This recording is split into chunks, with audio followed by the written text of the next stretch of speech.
السلام علیکم سامعین، 13 رمضان المبارک اور 24 مارچ ہے۔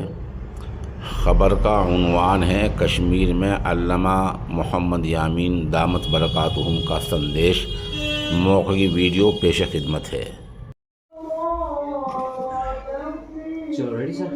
محترم، آج یہاں پر آپ آئے ہیں، کیا پیغام لے کے آئے ہیں؟ جو علم کی یہاں روشنی یہاں پھیل رہی ہے، اور خواتین میں خاص طور سے ایوب صاحب نے جو قدم اٹھائی، جو درسگاہ چل رہا ہے، تو کیا پیغام لے کر آئے ہیں؟ کیا آج کا مقصد آنے کا تھا، اور کیا یہاں سے رامبن کی عوام کو آپ یا پورے عالم انسانیت کو کیا پیغام دینا چاہیں گے؟ جی ماشاءاللہ، جو انسان کی تخلیق کا مقصد ہے دنیا میں رہ کر اپنی آخرت کے لیے اعمال صالحہ کا اختیار کرنا، یہ دنیا کی زندگی تو چند روزہ زندگی ہے۔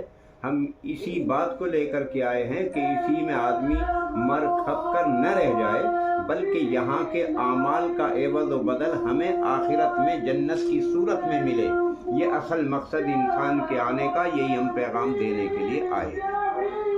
آج یہاں پر کیا پروگرام منعقد ہوا تھا جس یہاں تحت آپ پر آئے تھے؟ یہ مولوی فاروق صاحب نے جو ایک مدرسہ بچیوں کی دینی تعلیم کا قائم کیا ہے، اس میں کام کر رہے ہیں۔ یہاں پر جو کتاب بخاری شریف، جو مولویت کی آخری کتاب مانی جاتی ہے، اس کے آخری سبق دینا مقصد ہے۔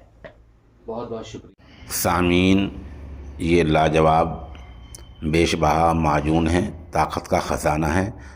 ہمارے نمبر 96 27 70 90 14 سے حاصل کیا جا سکتا ہے۔